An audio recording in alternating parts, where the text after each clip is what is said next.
On va accueillir tout de suite Idriss Aberkane. Certains d'entre vous ont déjà peut-être eu la chance de l'écouter intervenir. C'est un conférencier émérite. Il est aussi essayiste sur l'économie de la connaissance, en particulier expert auprès de l'Association pour le progrès du management et accessoirement professeur chargé de cours, je crois, à Centrale et Supélec. Cher Idriss, la scène est à vous.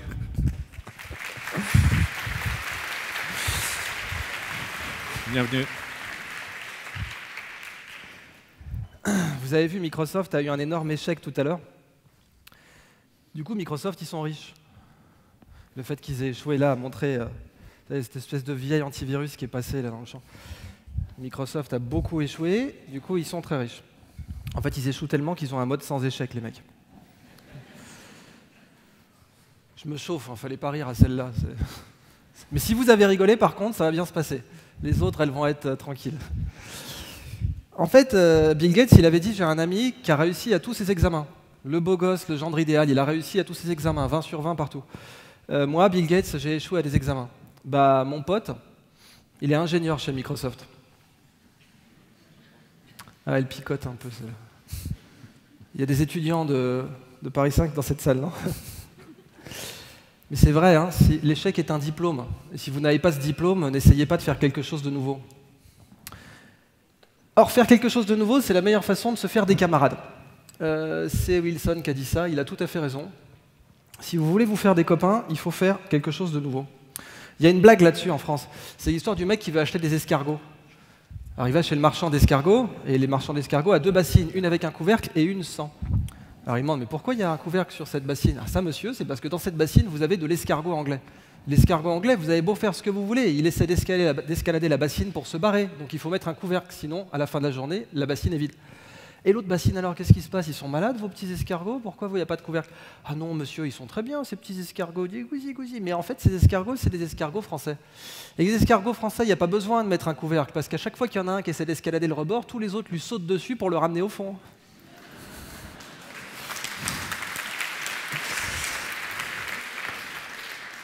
Celle-là, c'est pour moi, c'est cadeau. Alors, c'est très bien de faire des choses nouvelles. D'ailleurs, il faut continuer à faire des choses nouvelles. Dites-vous bien que toute révolution dans l'histoire de l'humanité, qu'elle soit philosophique, scientifique, morale, politique, technique, religieuse, ce que vous voulez, toute révolution passe systématiquement par trois étapes. D'abord, c'est considéré comme ridicule. Ensuite, c'est considéré comme dangereux. Et enfin, c'est considéré comme évident. C'est Schopenhauer et Gandhi qui ont dit ça. Ridicule, dangereux, évident. Prenez le droit de vote des femmes, par exemple. Statistiquement, sur un amphi de 800 personnes, il y a forcément quelqu'un pour faire « non, c'est encore ridicule aujourd'hui ». Vous trouverez une cagette de tomates mûres sous vos sièges. Mais soyons sérieux, 1789, c'est ridicule. Bon, il y a Olympe de Gouges qui va se faire décapiter déjà, donc on rentre un peu dans le dangereux. Mais pendant les 100 ans qui vont suivre, c'est pas sérieux. Bon. 1889, c'est dangereux, qui va garder les gosses et faire la vaisselle. Et puis aujourd'hui, c'est évident. Les femmes votent, and so what? C'est évident. Sauf pour certains pays à qui on file la Légion d'honneur. Je l'ai faite devant des préfets, cette vanne. Si vous me cherchez, vous me trouverez au club SM le plus proche. Tout ça pour vous dire que c'est pas synchrone, qu'il y a des pays pour qui c'est évident, il y a des pays pour qui c'est dangereux, il y a des pays pour qui c'est ridicule. C'est un avantage, ça. Parce que le fait qu'il y ait autant de cultures, de pays dans le monde fait que certains pays peuvent expérimenter. Vous prenez les Suisses, par exemple, pour eux, l'éducation est cantonale. Les Suisses n'ont pas de ministère de l'éducation nationale, c'est à l'échelle cantonale. Ça leur permet d'expérimenter, d'échouer, sans avoir le poids de l'échec à gérer d'un point de vue politique. Peut-être que c'est pour ça qu'ils ont un bon système éducatif. Mais en attendant, il ne faut surtout pas rire là. C'est-à-dire que c'est filmé, si vous riez là, j'ai des emmerdes. Ridicule, dangereux, évident, toutes les révolutions sont passées par ces trois étapes. Le courant alternatif, la Terre est ronde, ridicule, dangereux, évident. La Terre, enfin, vous voyez, encore aujourd'hui, il y a des gens qui disent que la Terre est plate. Donc bon. La Terre tourne autour du Soleil, ridicule, dangereux, évident. Abolissons l'esclavage, ridicule, dangereux, évident. Abolissons l'apartheid, ridicule, dangereux, évident. Pour supporter le ridicule et le dangereux, il faut aimer ça. Il n'y a pas 36 solutions. Ça, c'est une très belle toile de Champaigne qui représente Saint-Augustin. Et elle est très subversive, cette toile. Pour une toile qui a été peinte sous Louis XIV, on est sur quelque chose de très subversif. Il piétine les livres, là déjà, le monsieur. Et lui, il est en train de télécharger directement la vérité dans sa tête. Voilà. Bitch. Un peu quand même. Ah, vous faites pas rire celle-là. Il y en a qui... Ce contact direct avec la vérité, il le fait par son cœur, qui télécharge la vérité dans sa tête. Vous voyez, l'aimant. Et c'est pour ça qu'on appelle ça un aimant, au passage. Parce qu'on pensait que le magnétisme avait une certaine sympathie, que c'était du temps d'Aristote, on pensait que c'était une sympathie entre objets et entre énergies. Et donc, l'aimant de la vérité vers sa tête, c'est son cœur. L'idée que l'amour est la meilleure façon de télécharger de la connaissance dans le cerveau, elle est ancienne. L'amour, c'est aussi la meilleure façon de persévérer.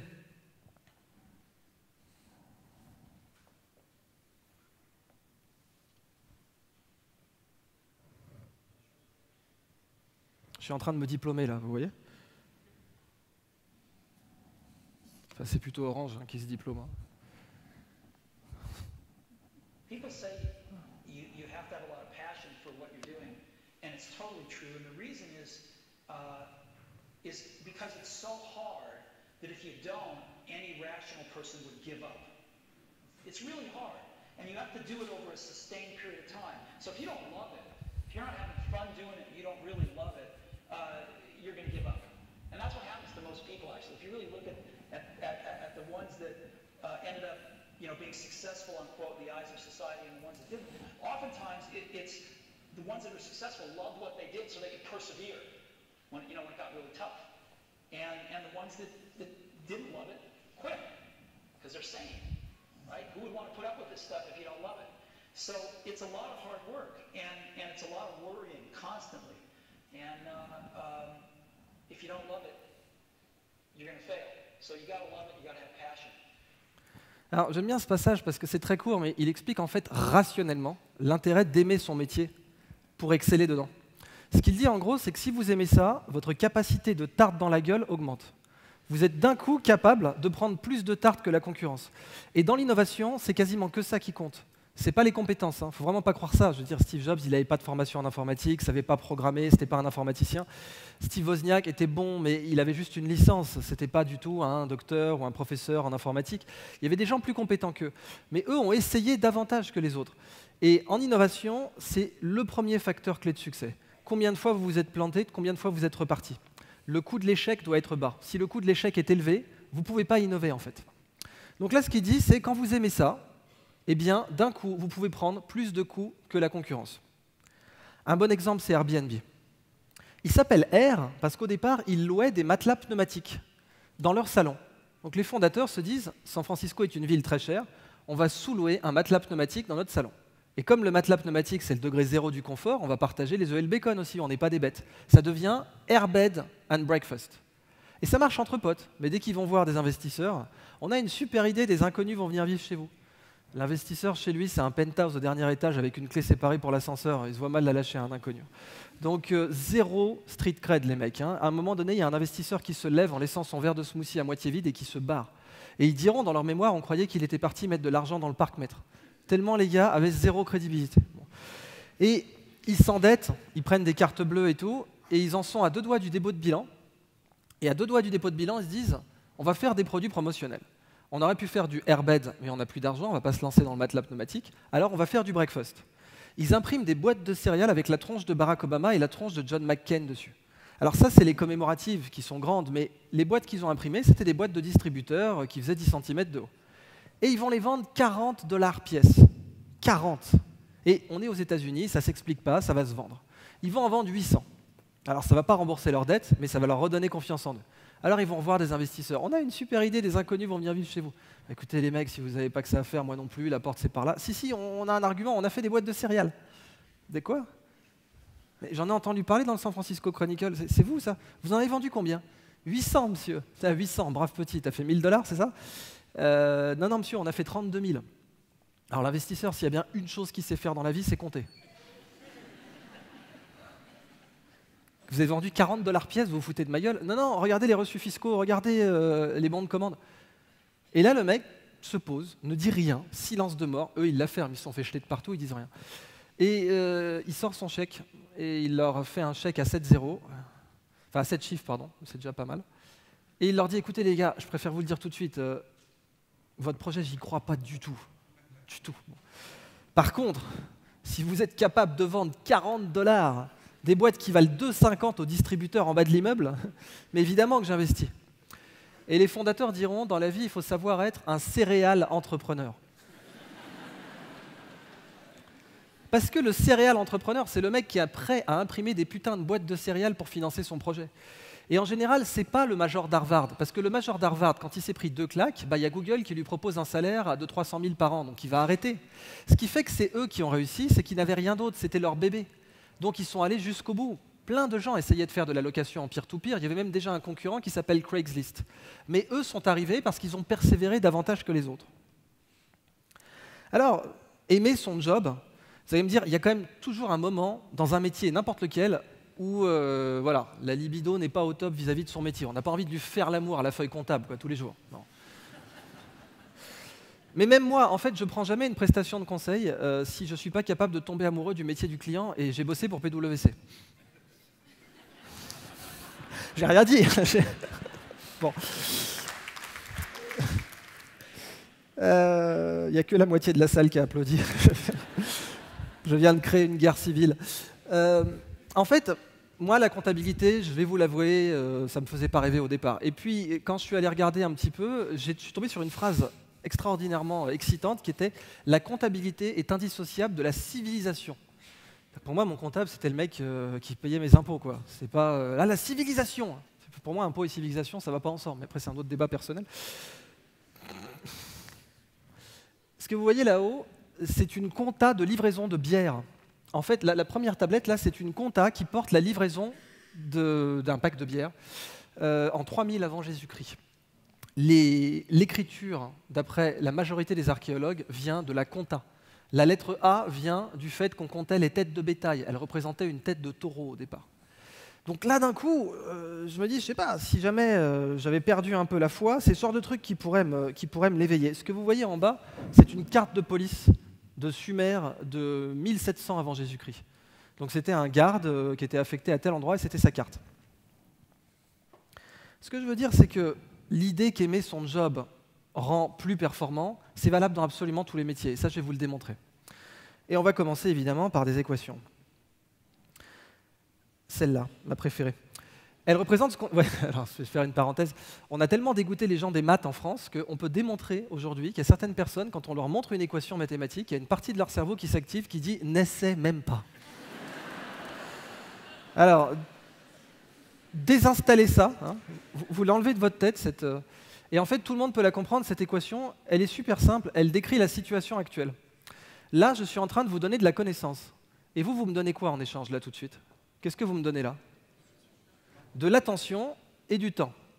Et ça, ce sont les deux choses les plus essentielles pour télécharger de la connaissance dans son cerveau. Il est physiquement impossible de télécharger de la connaissance dans sa tête si on n'a pas payé à un moment donné de l'attention et du temps. Vous pouvez payer plein d'autres choses, du feedback, de l'empathie, mais ce n'est pas strictement nécessaire. Le strictement nécessaire, c'est attention fois temps. Pourquoi j'ai mis fois temps d'ailleurs? Parce que le produit en mathématiques, c'est la contagion du zéro. C'est la seule opération qui a cette particularité. La contagion du zéro, ça veut dire que si vous faites A fois B fois C fois D jusqu'à Z, si une seule des lettres vaut 0, tout le produit vaut 0. Et c'est ce que je voulais. Si là, vous me donnez 1 heure de votre temps, mais que pendant 1 heure, vous êtes en mode musique de Barry White dans votre tête, il n'y aura pas beaucoup d'échanges de connaissances. J'aime bien cet exemple, parce que statistiquement, il y a forcément une personne dans la salle qui va avoir « Let the music play » pendant 1 heure. Là. Vous sentez que ça monte ou pas? Alors, si vous me donnez toute votre attention et 30 secondes, ça ne marche pas non plus. On voit bien qu'il faut payer les deux. Attention fois temps. Cette équation n'est pas parfaite, il y a des cas qu'elle ne prend pas en compte, par exemple l'expérience, le sommeil, la consolidation, mais elle est déjà très intéressante parce que ce qu'elle dit, c'est que ce support de connaissances, là, ce puits de connaissances, cette source de connaissances, pour en extraire de la connaissance dans votre cerveau, vous allez devoir payer de l'attention fois du temps. Et que ça, c'est la ressource, c'est la monnaie dans la comptabilité de l'économie de la connaissance. Le pouvoir d'achat, il est en nattes. Et un natte, c'est 1 heure à attention maximale. Et attention maximale, c'est très facile à définir, c'est quand vous êtes tellement pris par un bouquin que vous ratez votre station. Quand vous êtes tellement pris par un bouquin ou par une partie de Candy Crush que vous ratez votre station, je vais balancer à vos clients pourquoi ils vous payent, les mecs. eh bien, ça veut dire que vous êtes à attention égale 0. Si vous êtes, enfin non, pour le Candy Crush, vous êtes à attention égale 1. Donc quand vous êtes tellement pris dans un truc que vous ratez votre station, attention égale 100%. Et quand vous êtes en mode musique d'ascenseur dans votre tête, attention égale 0. Donc pour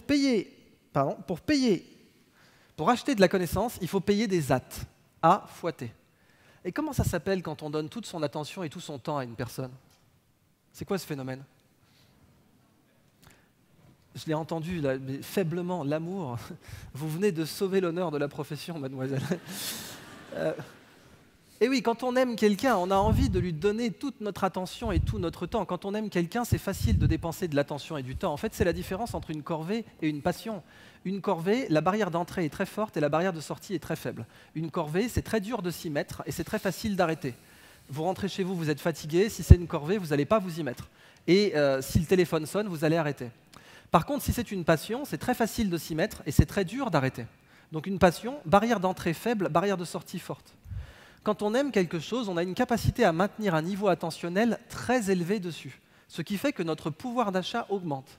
Ça signifie que l'économie de la connaissance maximise littéralement le pouvoir d'achat des amoureux. Et là, normalement, je jette le micro et je me casse. Mais c'est vrai, c'est-à-dire que si vous aimez ce que vous faites, votre capacité à maintenir une attention élevée augmente, ce qui fait qu'à heure égale, si vous avez 5 heures par rapport au type qui est en mode corvée, vous avez 5 hâtes si vous êtes en mode passion, parce que votre capacité à maintenir une attention proche de 90% augmente quand vous aimez ça. Application concrète, juste en dessous l'amour, il y a l'addiction. Et oui, tout amour est addictif, mais toute addiction n'est pas forcément amoureuse. Je vous laisse méditer là-dessus, 5 minutes. Et du coup, il y a des médias qui sont très bons pour capter l'attention et le temps, ce sont les jeux.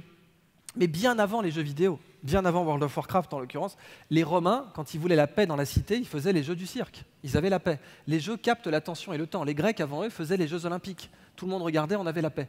Et aujourd'hui, quand TF1 ils veulent vendre un encart publicitaire, on est d'accord qu'ils ne mettent pas un cours au Collège de France. Ils mettent des jeux, soit des jeux télé, soit du foot, qui est un jeu.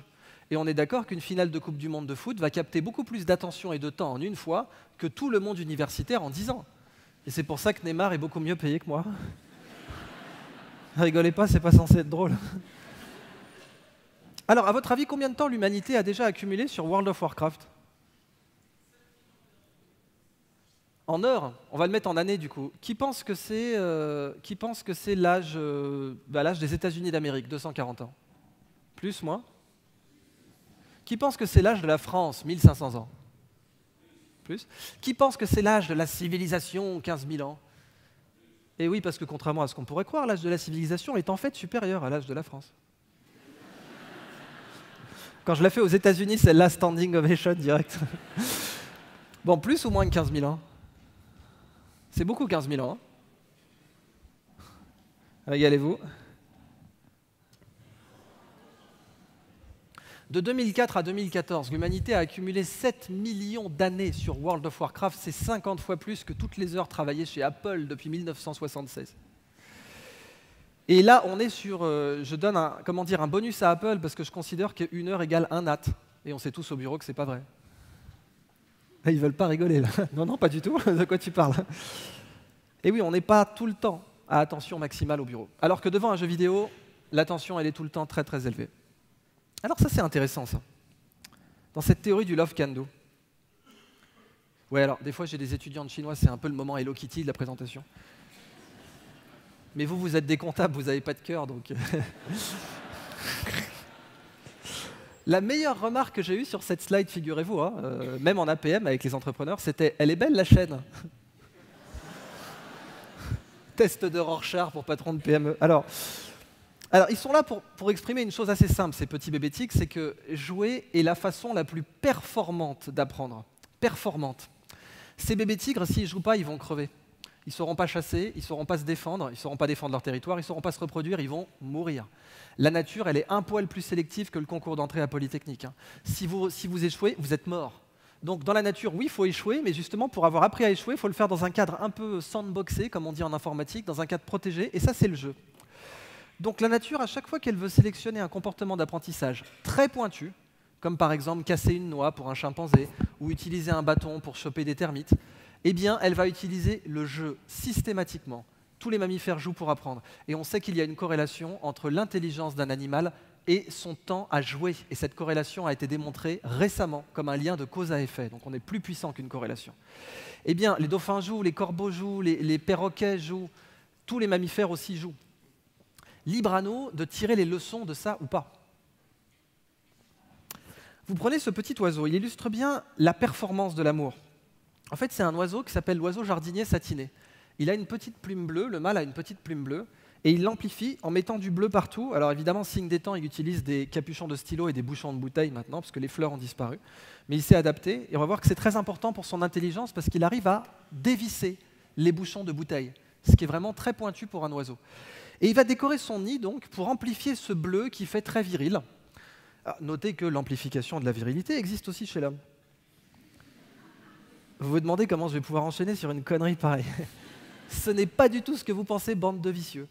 Vous voyez le costard. En fait, le succès dans la mode du costard, de la veste de costard, qui a très peu évolué, hein, c'est quasiment la même depuis le professeur Tournesol jusqu'à aujourd'hui, eh bien, c'est parce qu'il a des épaulettes qui amplifient la carrure en V. Et la carrure en V, c'est un déterminant sexuel masculin chez la plupart des cultures. Donc, mais ces épaulettes, c'est du plastique. Hein. C'est un Wonder Bra pour homme, concrètement, ce que je porte. Vous ne verrez plus jamais une veste de la même façon. Alors, il va donc mettre du bleu partout, et il fait un petit nid, et puis pour choper, il va danser devant le nid. Oh, je fais super bien. Et alors, chez cet oiseau, il y a un nid pour choper, et il y a un nid pour élever les enfants. Ça vous rappelle rien? Alors, bon, déjà, il veut choper, on est d'accord, hein. Bon. Alors, qu'est-ce que ça illustre, ça? Parce que je n'ai pas que des conneries à dire au départ. Cet oiseau, c'est les 3 P de l'amour. Précision, persévérance, prise de risque. Précision, parce que dévisser des bouchons de bouteille, pour un oiseau, c'est très compliqué. Persévérance, si la femelle ne veut pas de lui, il réessaye. Voilà. J'ai beaucoup appris de cet oiseau. Et prise de risque, le nid est au niveau du sol. C'est super dangereux pour un oiseau, ça. Donc prise de risque. Précision, prise de risque, persévérance. Vous voyez en quoi ça peut rendre plus compétitif.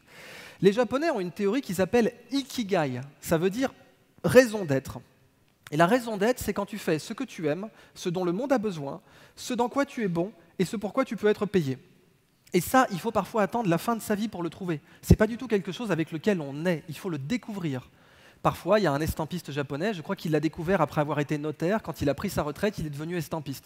L'intérêt, c'est de se dire que si vous avez trouvé l'intersection de ces 4 ensembles, ce que j'aime, ce dont le monde a besoin, ce pourquoi je peux être payé parce qu'il n'y a aucun mal à ça, et ce dans quoi je suis bon, eh bien, vous avez trouvé votre ikigai. Ce que démontre ça, c'est qu'il faut arrêter d'opposer épanouissement et productivité.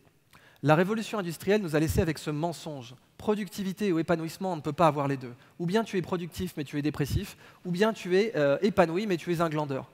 Et cette opposition, il faut la transcender parce que tout homme productif n'est pas forcément épanoui, mais tout homme épanoui est forcément productif. Vous ne verrez jamais quelqu'un d'épanoui en prison.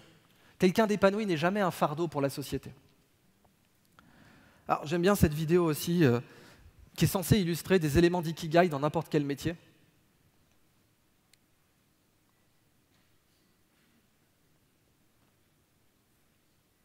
Enfin, des éléments d'ikigai dans n'importe quel métier, sauf celui des télécoms, apparemment.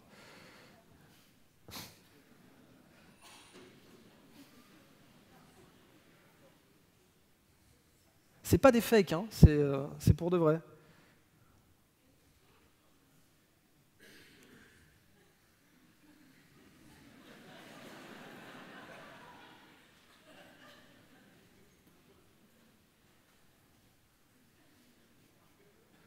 Ouais, ce qu'il faut noter, c'est que là, en plus, non seulement ils sont plus efficaces, mais ils sont aussi plus heureux en un sens.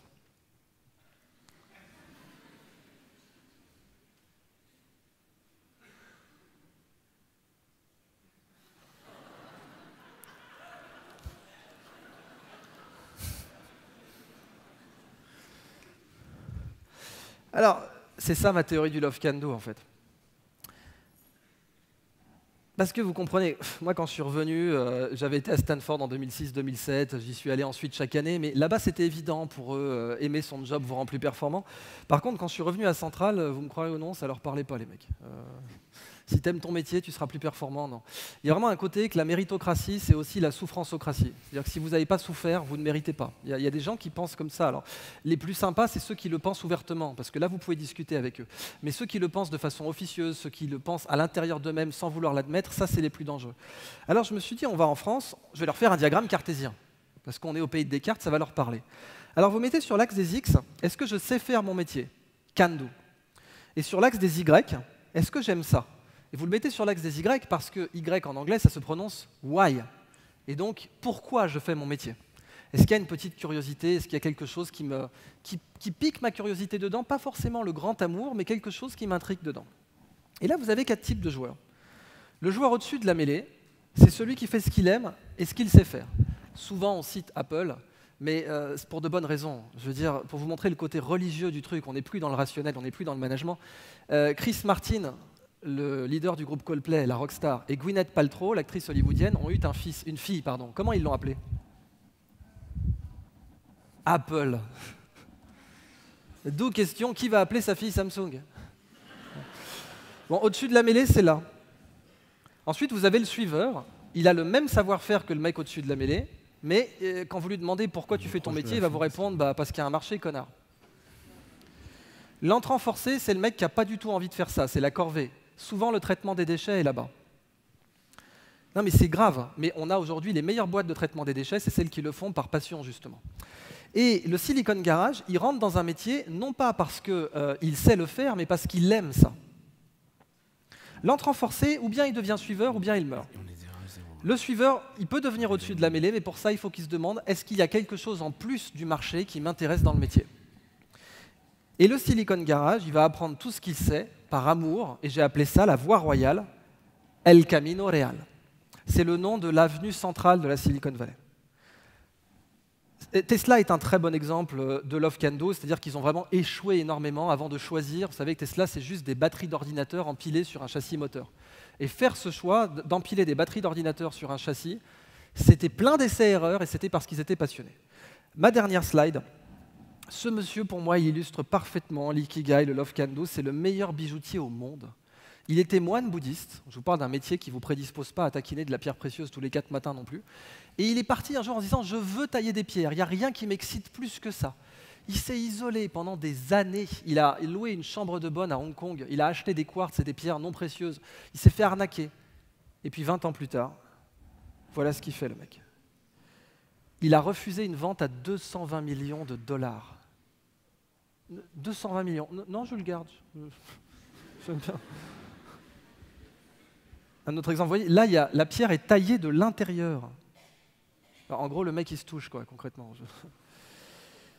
Non, pour les non-initiés, quoi.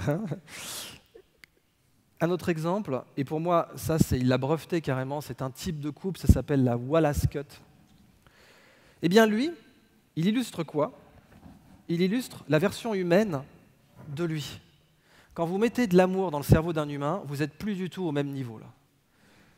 Ikigai, Love Can Do, là, vous êtes plus sur j'arrive à décapsuler des bouteilles. Non, c'est je sors des colliers à 200 millions. Et allez, pour conclure, pardonnez-moi d'avoir dépassé 2 minutes, je voudrais faire une expérience avec vous là tout de suite pour illustrer ça. Levez-vous s'il vous plaît, levez-vous, ça va vous dégourdir les jambes. Allez-y, levez-vous, faites-vous plaisir. C'est pour moi. C'est ma petite expérience. Attendez. J'ai besoin de faire une expérience vraiment. Ça, vous êtes tous bien levés là, hein? Bon, bah, vous tous, là, vous tous levés comme ça, bien en rang, vous savez ce que c'est ou pas? C'est la façon la plus dégueulasse d'avoir une standing ovation, bien sûr. Merci!